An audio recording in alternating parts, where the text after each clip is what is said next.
Il y a deux façons rapides et gratuites de soutenir ma chaîne YouTube. La première, c'est de laisser un pouce bleu si la vidéo te plaît. La deuxième, c'est de regarder une publicité gratuitement sur ma page Utip dont le lien est en description. Merci à tous. Salut les devins, c'est Saikyo. Alors étonnamment, je vais vous proposer une vidéo relativement brève sur le chapitre numéro 42 de Dragon Ball Super. Eh bien, pour de simples raisons en fait. Déjà, j'ai fait beaucoup de vidéos sur le tout nouvel arc de Dragon Ball Super qu'il y a dans le manga. Depuis le chapitre 42 bien sûr. Je crois que j'ai dû faire 3 ou 4 vidéos sur le sujet, sans compter les fois où on en a parlé, discuté en live avec mes divers invités jusqu'à présent. Et je pense qu'avec les prochains invités, on va encore se décrypter un petit peu ça ensemble. Donc disons que je ne vois pas forcément d'utilité. Je vous mets d'ailleurs les liens des vidéos dans lesquelles j'ai décrypté un petit peu le nouvel arc, le book, l'identité du book, etc. Parce que je vais pas revenir sur tout ça, au final ça n'a pas d'intérêt réel. Et de l'autre partie, de quoi était fait ce chapitre-là? De deux gros points. Le nouvel arc, j'ai déjà traité grosso modo en vidéo. Et la première partie, c'était la fin du tournoi du pouvoir. Sauf qu'à ce niveau-là, ma vidéo sort le 2 décembre 2018, donc elle sort vachement tard par rapport à la sortie du chapitre. Et en plus de ça, j'ai vraiment l'impression, en parlant de cette fin du tournoi du pouvoir, d'enfoncer des portes ouvertes, c'est-à-dire d'annoncer des évidences énormissimes. Donc je vais vous parler relativement brièvement de tout ça, vous donner mon avis globalement sur ce chapitre 42, sans rentrer dans plus de détails que j'ai déjà fait auparavant, vous transmettre tout bonnement mon ressenti sur le chapitre, et aussi vous donner une information qui est tombée hier sur le nouvel arc, une information qui aura de quoi vous ravir. Si vous n'étiez pas hier soir dans mon live en compagnie de Susucre, vous n'avez pas eu l'information, sauf si vous l'avez vu ailleurs, bien sûr, donc je vous donnerai ça en deuxième petite partie de vidéo. Qu'est-ce que j'ai aimé dans ce chapitre-là, et après je vais vous dire ce que je n'ai pas aimé bien sûr. Eh bien j'ai aimé le fait que les dessins sont globalement à la hauteur, c'est pas les plus beaux dessins de ce qu'on a pu voir, mais l'action est lisible, déjà ça c'est important, l'action est correcte, les attaques spéciales, la réalisation aussi est plutôt pas mal, on a des plans sur Jiren qui s'avance vers Goku Vegeta, d'ailleurs en parlant de ça, on avait, je ne sais pas si c'est un bon point ou un mauvais point, pourtant je suis fan de Goku et Vegeta, mais voir encore une fois que Goku et Vegeta ont quasiment la part belle sur cette partie-là du combat, plus que ça ne pouvait l'être dans l'animé. Disons qu'il y avait un meilleur découpage dans l'animé dans le sens où on avait Goku et Vegeta ensemble, mais c'était en toile de fond quand ils étaient en Shinka et en Blue Kaioken, c'était pas au premier plan, tandis que là Goku et Vegeta ne sont pas transformés mais sont au premier plan, on voit que eux, le Gamma Burst Flash, le Kamehameha, etc. Et ça éclipse beaucoup ce que j'ai beaucoup aimé dans l'animé, déjà le découpage qu'il y a pu avoir, dans le sens où, une fois que le Shinka et le Blue Kaioken n'étaient plus vraiment d'actu, eh bien on avait Vegeta qui s'était relevé en forme normale, qui essayait de faire des trucs face à Jiren tout seul, mais ça n'a pas marché, et on avait une scène centrée sur Vegeta, qui a donné quelque chose de plus à Vegeta. Chose que je n'ai pas eu dans cette version manga, parce que vous avez vu que Vegeta se fait expulser d'une manière relativement basique, un peu à la Gohan, etc. Il subit un peu le même sort. Et je trouve que le fait qu'il reste jusqu'à la fin avec Goku, ça éclipse les moments de Goku, ça m'a l'air évident. Le combat en Ultra Instinct aura été loin d'être impactant comme il a pu l'être dans l'animé, mais ça éclipse aussi, troisièmement, la scène finale avec Freezer et ses 17. Donc d'un côté, les fans de Vegeta seront contents de le voir faire du Gamma Burst Flash, d'être synchro avec Goku. Voilà, il y a des scènes qui sont intéressantes, en soi, telles quelles, mais disons que les effets pervers et répercussions que ça peut avoir derrière ne sont pas bonnes et plaisantes, et vous savez que moi j'essaie toujours de poser les pour et les contre dans la balance. Eh bien je pense que même s'il y a le pour d'avoir un peu de mise en avant du duo Goku-Vegeta, je pense qu'il y a trop de contre derrière dans cette situation-là, et que Toyotarou a une fois de plus tenté de se démarquer de l'animé, mais c'était pas forcément de la manière la plus efficace. Cependant, il y a des choses bel et bien qui m'ont plu dans ce chapitre, comme le fait par exemple que Vermoud discute avec son ange et son Kaioshin, et on nous mentionne que Vermoud était dans un passé visiblement lointain, ami avec Gichin ou Kichun, là le maître de Jiren. Alors j'aurais bien aimé avoir une indication temporelle pour nous donner une idée de l'âge de Jiren. Imaginez Jiren a 1000 ans, il a 100 ans, il a 50 ans, on ne sait pas quel âge a Jiren concrètement, parce que pour moi, un dieu de la destruction qui est là, il l'avait dit dans le manga qu'il est là depuis 200 et quelques mille années, pour lui très longtemps, ça doit pas vouloir dire il y a 2 ans, ça doit vouloir dire il y a des centaines, ou voire même des milliers d'années, donc j'ai du mal un petit peu à me faire la chronologie. Quel âge a Jiren, quel âge a le maître de Jiren, quand est-ce qu'il était ami avec Vermoud, est-ce que c'était il y a 60 ans en arrière, est-ce que c'était il y a 1000 ans, enfin, faudrait expliquer tout ça, dommage qu'on ne le sache pas. Est-ce que c'était à l'époque où Vermoud était déjà dieu de la destruction? N'était-il qu'un simple mortel et a-t-il fait comme Toppo, que l'on a vu passer dans l'animé, il est devenu Akaishin et a mis de côté toutes ses émotions et tout ce qui était inutile?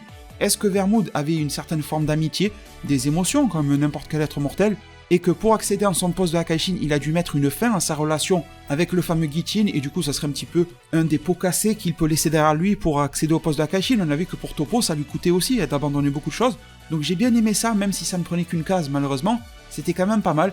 J'ai bien aimé aussi, on a eu l'occasion d'en discuter lors du live avec DB Times qui m'ont apporté des précisions de de traduction en fait, parce que si vous lisez les traductions FR non officielles, ou si vous lisez la traduction officielle en anglais de ce chapitre-là, eh bien, vous n'aurez pas la traduction la plus précise possible, dans le sens où on a Margarita qui fait une remarque par rapport à ce fameux Kichin, et en nous précisant l'histoire sur le décès par un démon, etc. Alors bel et bien, comme dans l'animé, on nous raconte que Kichin a été tué par un démon, ça ne change pas, mais on a une précision sur la spécification du démon précisément, c'est écrit en japonais, il faut vraiment capter le japonais pour voir cette démarcation. On nous précise que c'est un Mamono, donc DB Times en ont déjà parlé sur mon live, ils en ont déjà parlé sur leur propre chaîne, je vais pas faire une rediff, une répétition de ce qu'ils ont pu dire déjà, ça serait totalement con de ma part, mais je trouve que c'est une piste intéressante dans le sens où on commence à avoir une forme de limitation en quelque sorte des anges, car Margarita nous dit que les êtres qui ont été tués par des Mamono ne peuvent pas être ressuscités par des anges. C'est la première fois de DBS que l'on a une limitation aux anges, mis à part la limite imposée par leur neutralité. Mais là c'est vraiment une limitation, même s'ils le voulaient, même si Vermouth disait ressuscite Gichin, il pourrait pas. Et en même temps ça justifie le fait que Jiren avait besoin des super DB pour ramener son maître. Donc ça j'ai trouvé intéressant, mais pour que ça soit intéressant et concrétisé et laissé, il faudrait que ça ait un impact sur la suite de l'histoire.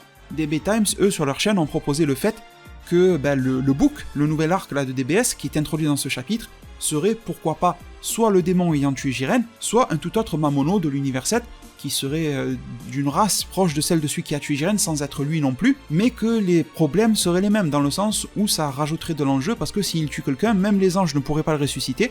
La seule perspective de ramener Goku s'il meurt, Vegeta ou autre, ça serait d'utiliser les Super Dragon Ball qui auraient un pouvoir supérieur à ceux des Mamono. Ce genre d'intrigue serait intéressante et pour une fois, Toyotaro et Toriyama arriveraient à décomplexer le casse-tête qu'ils ont construit parce que des jokers dans la Team Z, il y en a de plus en plus. Je pense que ce n'est plus un spoiler pour personne, mais bon, on sait jamais, je vais quand même parler encore en mode Voldemort. Si vous n'avez pas vu le film Dragon Ball Super, vous savez ce que vont faire Goku et Vegeta, qui est un tout nouvel atout dans leur poche, qui décomplexifie encore les menaces et les ennemis. On a Zeno, le bouton de Zeno, sachant qu'il y a 2 Zeno, bon... Voilà, je pense que le deuxième est de plus en plus pote avec Goku. Et un Zeno en soi, c'est capable déjà de faire pas mal de choses. On a Whis qui peut agir si Beerus le lui ordonne. On a vu avec la résurrection de Freezer, c'était sous ordre de Beerus, il l'a fait. Tout comme Vados avait détruit une planète quand Champa le lui avait demandé dans l'animé. On a les Dragon Ball de la Terre, on a les Dragon Ball de Namek, on peut avoir des tas d'informations grâce à Zuno. Enfin, on a des tas et des tas de pouvoirs, on a les Potara de Kaioshin, on a les Potara des Kaioshin, on a des tas de choses. Donc, une situation comme ça avec un être qui pourrait même pas être contrecarré par un ange, ça serait intéressant. Ça veut pas dire qu'il est de même puissance qu'un ange, mais que ses capacités techniques, spéciales, magiques, égalent celles des anges, vu que les anges ne peuvent pas faire revenir les choses à leur situation originelle. Je trouve que ça serait un petit coup et un bon vent de fraîcheur dans l'œuvre, et ça fait partie des points principaux que j'ai appréciés dans ce manga-là. Donc les dessins, révélation sur la relation amicale Vermouth-Gichin, chose que je supposais dans l'anime mais qui n'a jamais été vraiment dit, et révélation de Margarita sur une forme de limitation du pouvoir des anges qui commence à être instaurée petit à petit dans l'œuvre DBS. Et sinon, après le reste, c'était pas forcément bon, il y avait même du mauvais dans le chapitre, soyons francs. On sent le côté bâclé. Alors certes, certains argumenteront en disant que ça n'a jamais été dit officiellement, que Toyotaro a la pression, etc., mais en même temps, secret professionnel, hein. Tu n'es pas censé dire haut et fort que tu as des problèmes dans ton entreprise, que quelqu'un te met la pression, que le planning est difficile. Tu peux le dire des fois, mais pas toujours. Des fois, si le patron te dit non, tu le dis pas, surtout que je connais pas la législation japonaise, mais ça doit être un peu plus strict qu'ici, donc bon, voilà. Quand je dis ici, c'est pour la France, je ne sais pas dans quel pays vous vivez, bien sûr. Mais malgré tout, ce que je ressens à titre personnel, et je pense qu'on est très nombreux à le ressentir, c'est que Toyotaro devait finir son chapitre, enfin cet arc-là, Tournoi du pouvoir, survie de l'univers, au moment où le film DBS Broly sortait, pour pouvoir embrayer sur un tout nouvel arc avec le fameux book, et très sûrement embrayer sur une annonce du retour de Dragon Ball Super en animé à la Jam Festa. Je vous avais fait une vidéo pour vous dire que officieusement ça m'avait été confirmé. Je ne sais pas du tout si ça sera une adaptation de cet arc-là ou pas, ça serait une facilité d'adapter l'arc en même temps, hein, voilà. Je vois pas pourquoi il s'en priverait, mais on avait l'impression qu'il y a tout un planning qui fait que Toyotaro en arrive là. Et c'est ça qui me dérange et qui me gêne depuis plusieurs chapitres, mais ici aussi, la scène Goku Freezer est éclipsée, la mise en scène de C17 est beaucoup moins bonne, il y a beaucoup de choses qui ont été amorcées par l'animé et qui étaient plutôt correctes sur la fin de l'animé, même si l'animé est critiquable, qui là tombe totalement à l'eau, et derrière on a quand même des plans de réalisation visuellement qui sont cool, quand on a Freezer qui débarque en pose en mode Namek avec son énorme boule de ki, visuellement ça envoie. Mais derrière sur ce que ça représente dans la fin de l'arc, la symbolique est perdue. Le côté Jiren qui dit « Ah c'est ça la confiance de l'univers 7, le travail d'équipe machin », c'est perdu. On n'a plus tout ça. Et malheureusement, ce truc qui pouvait me faire vibrer à la fin du tournoi du pouvoir en animé n'y est plus. À mes yeux, bien sûr, ça n'engage que moi, dans cette fin du tournoi du pouvoir en manga, et c'est un petit peu dommage, même beaucoup. Et c'est pour ça qu'on est un petit peu le fessier entre deux chaises, tout simplement parce qu'on se trouve avec une intensité du combat, avec Goku qui ceinture Jiren qui fait balancer la boule de ki de Freezer ailleurs, Freezer qui lui fonce dessus, ensuite derrière un Golden. Tout va très vite, tout est dynamique, on peut pas se plaindre sur ce qui est mis en scène. C'est beau à voir, c'est dynamique, c'est efficace, c'est fort, l'effet de surprise de C17 qui ressort. Il s'était entendu dès le plan de départ avec Freezer. Freezer qui s'est dit au final le plus neutre dans l'équipe c'est C17 pour le faire gagner, donc c'est pas plus mal. Ça s'enchaîne vite, c'est assez surprenant relativement parlant, on s'attendait à ce que C17 gagne, mais ça perd, je le redis, je vais pas me répéter une énième fois de plus après, toute la symbolique posée par l'animé, qui n'était pas la plus grande symbolique du siècle, mais qui était une jolie symbolique. Ici, je trouve qu'elle a perdu énormément de sa saveur, elle a vraiment été allégée énormément. Donc les devins, nous en arrivons à la fin de cet arc-là, ça se passe à peu près comme prévu. Il y a C17 qui fait son vœu, qui est relativement mis en scène différemment. C'est genre C17 est beaucoup plus sûr de lui, dans le sens direct, ramener les univers, c'est pas genre, oh je sais pas trop comme dans l'animé. C'est pas plus mal, j'ai envie de dire. Il y a des petits trucs qui pourront faire grincer des dents. Bon, la fin de l'arc et le vœu est pas trop mauvaise. Petite case qui m'a un peu gêné quand on a Vegeta qui regarde C17 en lui disant « Ah mais le bateau on va te l'offrir, c'est une demande insignifiante venant de la part du sauveur de l'univers, avec une tête un peu souriante à la Goku ». Franchement, cette case-là, je l'aurais faite autrement, dans le sens où Goku, un peu souriant en volant là, aurait dit « Ah mais t'inquiète pas, Bulma elle est riche, elle a des bateaux ». Et il aurait dit « Ah pas vrai Vegeta ?» et on aurait eu Vegeta qui aurait réfléchi, et par exemple qui aurait dit « Kakaroto, tu as toujours le don pour m'énerver, mais c'est vrai que pour le coup on lui en doit une à C17, t'inquiète pas, avec Bulma c'est réglé ». Je l'aurais plus vu comme ça que comme ça a été fait là, clairement. Et bon ensuite, même si l'affichage, l'habillage visuel est différent, ça reste les mêmes éléments de scénario, on a Whis qui va rendre la vie à Freezer, chacun repart de son côté, Freezer promet de faire des mauvais plans maléfiques, forcément pour Broly. On nous dit que Freezer est retourné sur sa planète sans nous dire quelle est sa planète, dommage. C17 va sur son île, Goku a appris une petite leçon à la fin de l'arc, que j'ai remarqué aussi, parce qu'on a Beerus qui dit ça vous montre à quel point les univers sont puissants, vastes et tout ça. Et on a Goku qui répond à Beerus, pas que les univers. Regardez C17, le gars ne fait pas grand chose et il est d'une certaine manière aussi fort que nous. Dans le sens où il n'est pas aussi puissant que l'Ultra Instinct, le Blue et tout ça, en particulier dans la version manga, mais en termes d'utilité, il est aussi fort que eux. Et c'est même lui qui a été là pour gagner le tournoi du pouvoir. Et ça, c'était une leçon qui avait été donnée par Dende et Mister Popo pour C17. Quand ils avaient dit à Goku, aussi bien dans l'anime et le manga, tu as toujours la tête tournée vers les autres univers que tu ne regardes même plus ce qui se passe sur Terre. C'est exactement ça qui se réalise ici, et Goku l'a compris, je trouve ça cool. Bon, et ensuite c'est du classique, du basique, Goku se barre quelque part, etc., on sait pas trop, tout est revenu à la normale, et on nous précise, et dans les 12 univers pendant un moment, donc est-ce que ça veut dire que dans les 12 univers, au bout d'un moment ça va plus aller? Ça serait cool d'avoir une menace multiverselle, hein, ça serait intéressant, un peu comme Zamasu a menacé le multivers, mais bon, c'est coupé, parce qu'on a tout simplement une simple page de résumé, et encore de résumé même pas, dans laquelle on nous montre que Broly s'est battu contre Goku, que Freezer est revenu, qu'il a fait des plans maléfiques, que les deux Saiyans, Goku et Vegeta, en sont sortis plus forts que jamais de cet événement, et que ça nous sera compté probablement plus tard, dans le court manga du Saikyo Jump, par le film lui-même, par le light novel qui va sortir, c'est une espèce de roman avec des illustrations. Et là, tout d'un coup, on en arrive sur le sujet à propos duquel je vais le moins vous parler aujourd'hui, c'est le fameux nouvel arc avec la mise en scène. On a Goku et Vegeta qui s'entraînent, et Goku est de retour depuis les événements du film Broly, pour pas en dire trop on sait jamais, et Goku et Vegeta s'entraînent dans la salle de gravité, ils discutent à propos de l'Ultra Instinct, et un peu le même discours qu'à la fin de l'épisode 131 dans lequel Goku dit que non, il ne peut pas refaire l'Ultra Instinct quand il le souhaite. Je suis sûr que c'est un gros teasing pour nous dire que l'Ultra Instinct aura un rôle majeur très bientôt dans cet arc-là, de manière proche, je pense à court terme que l'Ultra Instinct va revenir. C'est quelque chose qui nous est dit aussi bien dans l'anime et le manga, donc je pense que c'est absolument important et que Toriyama a dû le souligner sur son script en disant faites dire ça à Goku d'une manière ou d'une autre.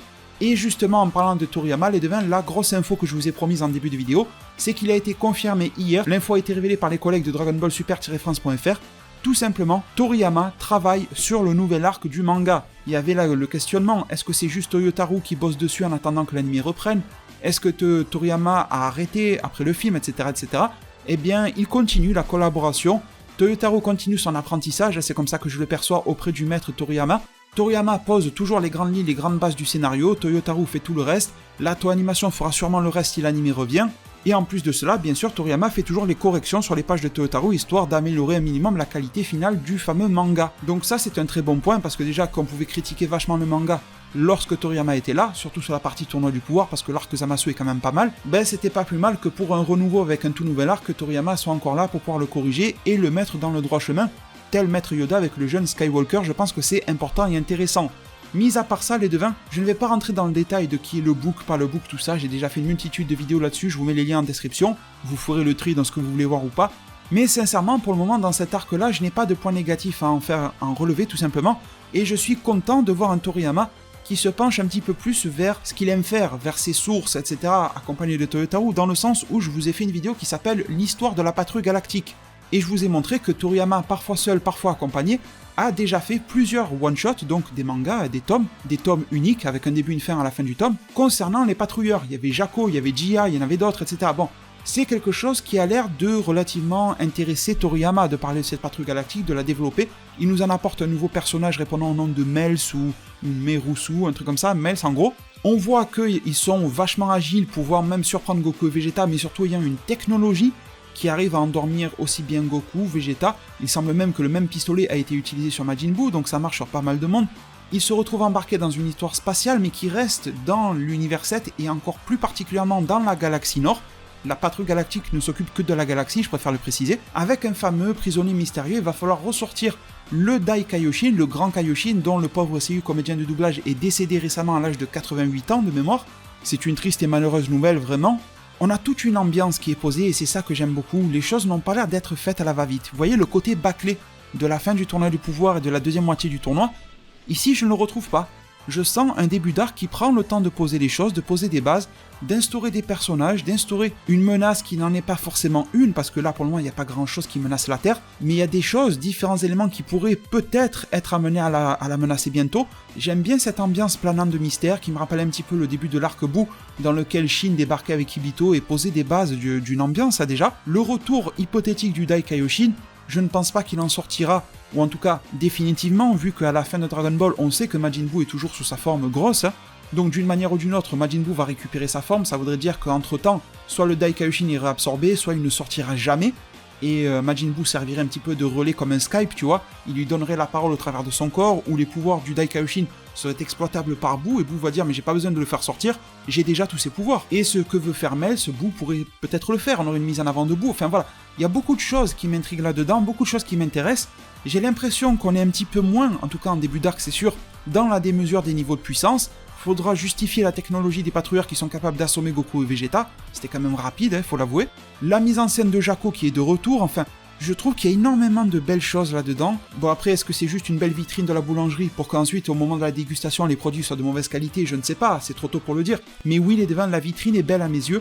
C'est sur ce point-là que je voudrais terminer cette review. Certes, elle va durer plus de 10 minutes, plus de 15 sûrement, mais vous savez que d'habitude, mes reviews habituelles de manga sont vachement longues, une trentaine, quarantaine de minutes à chaque fois. Donc en comparaison, c'est beaucoup plus court. Merci infiniment à toutes les personnes qui m'auront suivi jusqu'à la fin de cette vidéo-là, ça me fait toujours plaisir.